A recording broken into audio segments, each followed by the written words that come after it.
నమస్తే DC news కి స్వాగతం. నా పేరు నీలిమ. ముందుగా ముఖ్యాంశాలు. నెల్లూరులోని విఆర్ హై స్కూల్ ఆధునీకరణ పనులను పరిశీలించిన మంత్రి నారాయణ. దారిద్ర్య రేఖకు దిగువ ఉన్న పేద పిల్లలకు మాత్రమే ఈ స్కూల్లో అడ్మిషన్ కల్పిస్తామని వెల్లడి. భవన నిర్మాణ కార్మికుడిగా మారిన నిమ్మల రామనాయుడు. అంబేద్కర్ విగ్రహ స్లాబ్ను సొంత ఖర్చులతో నిర్మించడంతో పాటు పనుల్లోనూ కార్మికులతో మమేకమైన మంత్రి.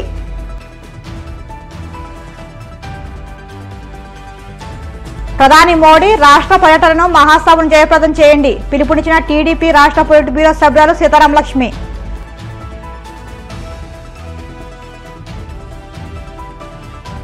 పసిపిల్లల చదువులపై చంద్రబాబు కర్కశత్వం చూపుతున్నారన్న మాజీ మంత్రి మేరుగా. తల్లికి వందనం అమలుపై రోజుకో మాట మాట్లాడుతున్నారని ధ్వజం.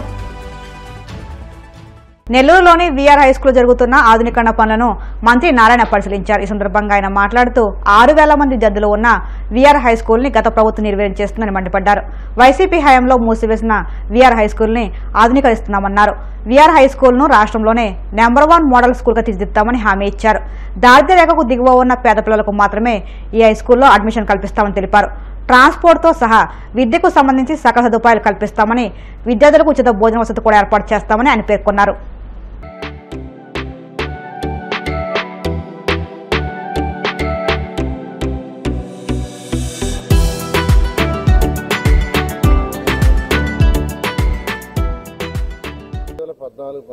మంత్రిగా అయినప్పుడు పేద పిల్లలకి ఏదైనా చేయాలని ఆ రోజు ఈ స్కూల్ పైన రూమ్స్ ఖాళీగా ఉంటే ఇంటర్మీడియట్ స్టార్ట్ చేశాం. ఇంటర్మీడియట్ కూడా 300 మందికి హాస్టల్స్, 150 మంది నెల్లూరు వాళ్ళు, 150 మంది ఇతర జిల్లాల వాళ్ళకి కూడా ఇచ్చాం. నారాయణ గ్రూప్ నుంచే టీచర్లు ఇచ్చాం. నెలకు 6 లక్షల రూపాయలు నారాయణ గ్రూప్ నుంచి ఇచ్చాం. అయితే గత 5 సంవత్సరాల్లో నేను చదివిన ఇంత పెద్ద స్కూలు ఒకప్పుడు ఇది 2000 నేను స్కూల్లో చదివేటప్పుడు, కాలేజీలో చదివేటప్పుడు దాదాపు 6,000 స్ట్రెంత్ ఉండేవాడు. స్కూల్లో ఫుల్గా ఉండేది. నేను ఇక్కడ ఉద్యోగం చేసిన 79 to 81 ఉద్యోగం చేసినప్పుడు కూడా 6,800 మంది కాలేజీ విద్యార్థులు ఉండేవాళ్ళు. High demand. స్కూల్లో ఆ రోజు జూనియర్ ఇంటర్ అడ్మిషన్ రావాలంటే 540, 545 మార్కులు రావాల్సింది.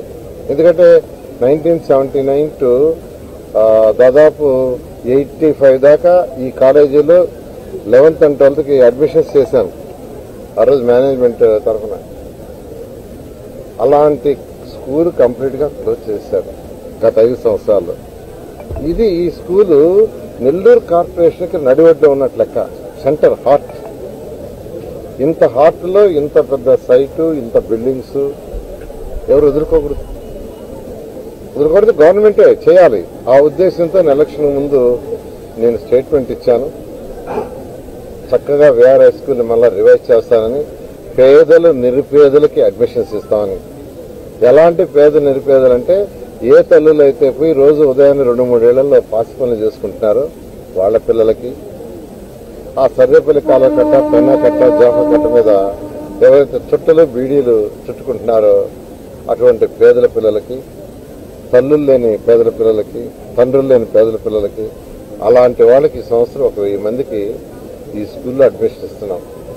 స్కూల్ని మొత్తం ఎన్సీసీ వాళ్ళు తీర్చిదిద్దుతున్నారు. ఇక్కడ ప్లే గ్రౌండ్స్ కూడా బహుశా మే ఎన్నిక ప్లే గ్రౌండ్స్ కూడా అవుతాయి. పిల్లలకి ఉదయాన్నే బస్సులు పోతాయి. ఇంటికి బస్సుల్లో పిల్లల్ని ఎక్కించుకొని వస్తారు. ఆ బాధ్యత మున్సిపల్ కార్పొరేషన్ తీసుకుంటుంది. ఉదయం బ్రేక్ఫాస్ట్ ఇక్కడే పెడతాం. ఎందుకు బ్రేక్ఫాస్ట్ పెడతామంటే ఆ తల్లులందరూ ఉదయాన్నే చిమ్మటానికి, పాసి పని చేయడానికి వేరే ఇళ్లకు వెళ్ళిపోతారు. ఏదైనా కూలీ నారీ చేసుకోవాలంటే ఉదయాన్నే వెళ్ళిపోతారు. ఆ పిల్లలకి చక్కగా తిండి ఏర్పాట్లు ఉండవు. అందుకని పిల్లల్ని అక్కడి నుంచి తీసుకొచ్చి ఇక్కడ బ్రేక్ఫాస్ట్ పెడతాం. ఆ తర్వాత మధ్యాహ్నం లంచ్ ఉంటుంది. సాయంకాలం కూడా పిల్లల్ని 5-6 దాకా ఇక్కడే ఆడించాలా, ఆటలు పాటలు కూడా ఉండాలని పెద్ద ప్లే గ్రౌండ్ వాళ్ళకి ఏర్పాటు చేస్తున్నాం. ఎందుకంటే ఆ తల్లిదండ్రులు తిరిగి ఇంటికి వచ్చేది 5కో 6కో 7కో. ఏ పనైనా ఆదేశాలు ఇచ్చి చేయించడం కంటే ఆచరించి చూపిస్తేనే ప్రజలు అనుసరిస్తారని రాష్ట్ర జలవనరుల శాఖ మంత్రి నిమ్మల రామనాయుడు పేర్కొన్నారు. పశ్చిమ గోదావరి జిల్లా పాలకొల్లు మండలం చింతపరు అరుంధతిపేటలో అంబేద్కర్ విగ్రహ స్లాబ్ నిర్మాణ పనుల్లో మంత్రి రామనాయుడు శ్రమదానం చేశారు. స్లాబ్ పనుల్లో కార్మికులతో కలిసి ఇసుక, కంకర, సిమెంట్ను గమ్మెలతో మోశారు. అంబేద్కర్ విగ్రహ స్లాబ్ను సొంత ఖర్చులతో నిర్మించడంతో పాటు పనుల్లోనూ కార్మికులతో మమేకమయ్యారు. ఈ సందర్భంగా ఆయన మాట్లాడుతూ నియోజకవర్గంలో అంబేద్కర్, బాబు జగజ్జీవన్ రామ్ విగ్రహాలన్నింటికి స్లాబ్ నిర్మాణాలను దశల వారీగా పూర్తి చేస్తామని తెలిపారు. మహనీయుల విగ్రహ స్థాపన, వాటి పరిరక్షణ పనుల్లో స్వయంగా పాల్గొంటే ఎంతో సంతృప్తినిస్తుందని వెల్లడించారు.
మూడవసారి శాసనసభ్యులుగా గెలిచిన తర్వాత మంత్రివర్గంలో ఇరిగేషన్ శాఖ మంత్రిగా బాధ్యతలు స్వీకరించిన తర్వాత మొట్టమొదటిసారిగా మన పాలకొల్లు నియోజకవర్గంలో నేను మొదలుపెట్టినటువంటి పని ఆర్యపేటలో డాక్టర్ బిఆర్ అంబేద్కర్ గారు, బాబు జగజ్జీవన్ రావు గారి విగ్రహాలకు సంబంధించి పైకప్పు నిర్మాణం.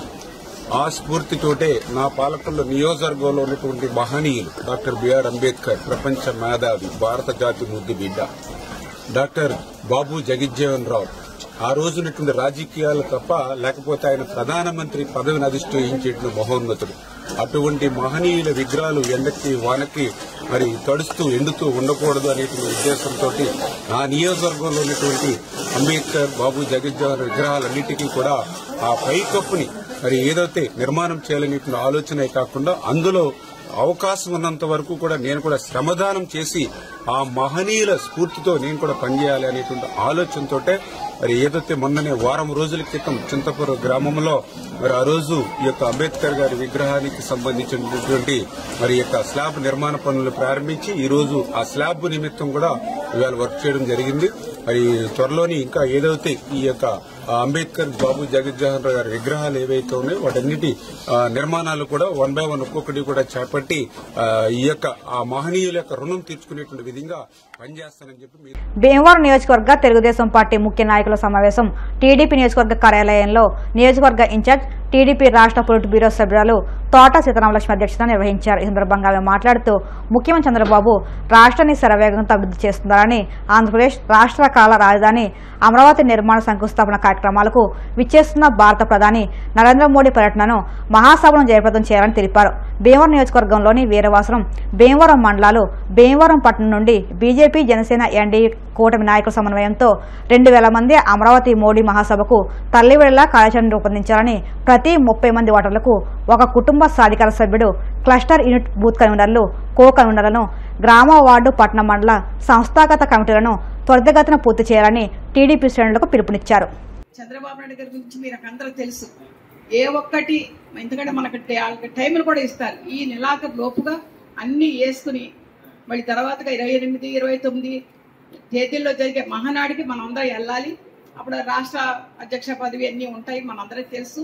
ఇది ఒక సిస్టమ్ ప్రకారం వెళితే తెలుగుదేశం పార్టీ అంటే మీరందరూ కూడా ఒక ఆలోచన చేసి ప్రతి ఒక్కళ్ళు కూడా వీరవాసం కావచ్చు, రూరల్ కావచ్చు, టౌన్లో 39 వార్డులు, అలాగే వేదిక మీద నాయకులు కూడా ఇందులో బాధ్యత తీసుకుని ప్రతి ఒక్కరూ కూడా మరి ఈ కార్యక్రమాన్ని విజయవంతం చేయాలని మనస్ఫూర్తిగా కోరుకుంటూ మరి విజయోత్సవంలో మనందరం పాలు పంచుకుని మన రాజధాని, మన ఆంధ్రప్రదేశ్, అలాగే మన కూటమి ప్రభుత్వంలో మనందరం కూడా కలిసి పనిచేసి మరి మన పార్టీని కూడా, తెలుగుదేశం పార్టీని కూడా బలోపేతం చేసే విధంగా, ప్రతి కార్యకర్తని కలుపుకునే విధంగా కూడా మనం పనిచేయాలని మనస్ఫూర్తిగా కోరుకుంటూ, ఈ విధంగా దేశంలోనే ఒక మంచి రాజధాని ఆంధ్రప్రదేశ్ ఉందనేది చెప్పడం కోసం ప్రధానమంత్రి గారిని స్వయంగా మరి మొన్న వెళ్ళి తీసుకొచ్చి చెప్పి ఆయన్ని పర్మిషన్ తీసుకోవడం జరిగింది. 2వ తారీఖున మధ్యాహ్నం అక్కడ మరి ప్రధానమంత్రి గారు శంకుస్థాపన కార్యక్రమం చేస్తారు. దానికి సంబంధించి 175 నియోజకవర్గాల్లో కూడా మరి అందరూ కూడా నాయకులు, కార్యకర్తలు, కింద స్థాయి అందరూ కూడా మరి ఆ రాజధానిని ప్రేమించే వాళ్ళు, ఆంధ్రప్రదేశ్ ని మనం దాన్ని కంపల్సరీ రాజధాని అనేది చెప్పుకుంటే అంత ముందర ఇబ్బంది పడ్డాం కాబట్టి పార్లమెంట్ లో కూడా అమరావతి ఆంధ్రప్రదేశ్ రాజధాని అనేది ప్రపంచవ్యాప్తంగా ఎలిమిట్ అయింది కాబట్టి ఇప్పుడు దానికి ఆ శంకుస్థాపన కార్యక్రమంలో ప్రతి మనిషిని కూడా ఇన్వాల్వ్ చేయాలని చెప్పేసి ఒక కార్యక్రమం తలపెట్టారు. దానిలో భాగంగా మరి 2వ తారీఖున పొద్దున్న ప్రతి నియోజకవర్గం నుంచి సుమారుగా 2000 మందిని మన కార్యకర్తలు అవనండి, అభిమానులు అవనండి, అందరూ కూడా మన నియోజకవర్గం నుంచి తరలి వెళ్ళాలని చెప్పి కార్యక్రమం ఇన్ఛార్జి గారి ఆధ్వర్యంలో ఈ కార్యక్రమం చేయాలని చెప్పేసి ప్రతి నియోజకవర్గానికి కూడా ఈ ఉదయమే ఆదేశాలు ఇవ్వడం జరిగింది. ముందుగా మన ముఖ్యమంత్రి గారు ఇచ్చిన పిలుపు మేరకు ఒక అమరావతిని నిర్మించాలంటే ముందుగా శంకుస్థాపన జరుగుతుంది. 2వ తారీఖున దానికి మన కేంద్ర ప్రధానమంత్రి గారైన నరేంద్ర మోదీ గారు ఇచ్చేస్తున్నారు. తప్పకుండా మనం అందరం మన శక్తి కొలత మన వార్డుల నుండి, గ్రామ కమిటీల నుండి అందరినీ అక్కడికి ఎలా అయితే విధి విధానాలు వెళ్ళేస్తారో అలా పంపించగలుగుతాం. అలాగే రోజు మరి నరేంద్ర మోడీ గారు రేపు 2వ తారీఖున మన అమరావతికి రానున్నారు. ఆయన మొట్టమొదట కూడా అమరావతికి శంకుస్థాపన చేశారు. ఆ రోజు అందరం మనకు నీళ్లు మట్టి తీసుకెళ్ళి ఇచ్చాము. పునర్నిర్మాణం కోసం చేస్తున్నటువంటి ఈ కార్యక్రమాలు అందరం కూడా మనం కలిసికట్టుగా, ఎన్డీఏ కూటమి సభ్యులు అందరూ కూడా కలిసికట్టుగా పనిచేసి మరి ఆయనకి స్వాగతం పలకాలి. మన రాష్ట్రం మన అమరావతి అనే నినాదంతో విజన్ ఉన్న మన నాయకుడు గౌరవనీయులు ముఖ్యమంత్రి, ఆంధ్రప్రదేశ్ ముఖ్యమంత్రి చంద్రబాబు నాయుడు గారు అకుంఠిత దీక్షతో ఈ యొక్క అమరావతి పునర్నిర్మాణానికి పూనుకోవడం జరిగింది. దీనికి మనందరి సహకారం ఎంతైనా అవసరం కాబట్టి 2వ తారీఖున ప్రధానమంత్రి గారు ఇచ్చేస్తున్నటువంటి ఈ యొక్క సమావేశానికి, ఆ యొక్క శంకుస్థాపన కార్యక్రమానికి మనం మన వార్డుల నుండి, మన గ్రామాల నుండి విరివిగా జనసేవకరణ చేసి ఆ యొక్క ప్రోగ్రాం సక్సెస్ చేయాలని ఈ యొక్క సందర్భంగా తెలియజేసుకుంటున్నాను. మన ముఖ్యమంత్రి వర్యులు నారా చంద్రబాబు నాయుడు గారు ఆదేశాల మేరకు మరి భారతదేశంలో నలుమూలల మన కేంద్ర మంత్రుల్ని కలిసి మరి మన రాష్ట్రానికి రావాల్సినటువంటి నిధుల్ని కేటాయించుకుని మరి ఇలా మన రాష్ట్రాన్ని ఎక్కడికో అగ్రరాజ్యంగా మనం తీసుకెళ్లాలనే ఉద్దేశంతో మరి నారా చంద్రబాబు నాయుడు అహర్నిశలు కృషి చేస్తున్నటువంటి మన ముఖ్యమంత్రి గారికి మనం అందరం కూడా ముఖ్యంగా ధన్యవాదాలు తెలియజేయాలి. మన రాష్ట్రం గతంలో ఉన్న పరిస్థితి, ప్రభుత్వం మారిన తర్వాత మన రాష్ట్ర పరిస్థితి రోజు రోజుకి అభివృద్ధి ప్రయాణంలో ఏ విధంగా దూసుకుపోతుందో మనకందరికీ తెలిసిన విషయం. దాంట్లో భాగంగా ఈ రాష్ట్రంలో జరుగుతున్న అభివృద్ధిని, ఈ రాష్ట్రంలో నిర్మిస్తున్న నవ రాజధానిని ప్రపంచవ్యాప్తంగా, దేశవ్యాప్తంగా ఫోకస్ కలగజేయడం కోసం, తెలియజేయడం కోసం మరి మన రాష్ట్ర ముఖ్యమంత్రి చంద్రబాబు నాయుడు గారు ప్రధానమంత్రి గారిని తీసుకొచ్చి మరి ఒక్కసారి పునర్నిర్మాణ శంకుస్థాపన కార్యక్రమాన్ని చేపట్టడం జరుగుతుంది. చంద్రబాబు నాయుడు గారికి అధికారం కనిపెట్టారు. అటువంటి నాయకుని చేతులు ఇవాళ అమరావతి మరలా పునర్నిర్మాణం చేయటకు మరి మన దేశ ప్రధాని నరేంద్ర మోడీ గారు రావడానికి వస్తున్నారు కాబట్టి అటువంటి ప్రధానమంత్రి గారు వచ్చే సమయంలో మన కార్యకర్తలు కూడా మరి మేడం గారు చెప్పినట్టుగా అమరావతి వెళ్ళడానికి రాష్ట్ర మన రాజధాని బాగుండాలి, మంచి రాజధాని ఏర్పడాలంటే దీనికి మన నారా చంద్రబాబు నాయుడు గారు ఒకరే దీన్ని న్యాయం చేయగలరని ఆ రోజుల్లో మనం అందరం కూడా నారా చంద్రబాబు నాయుడు గారిని అగ్గించుకోవడం జరిగింది. మన పార్టీ గెలుపు కోసం ఎంతగానో కృషి చేసిన ప్రతి కార్యకర్తని ప్రభుత్వ అధికార కార్యక్రమాల్లో స్వాగతించాలని, ప్రతి కార్యక్రమంలోనే ఇక్కడ జనసేన పర్టికులర్ గా జనసేన నియోజకవర్గం కూటమి ప్రభుత్వంలో భాగంగా ఎంపీ వచ్చి ఇప్పుడు కాసేపు ప్రకటనలు.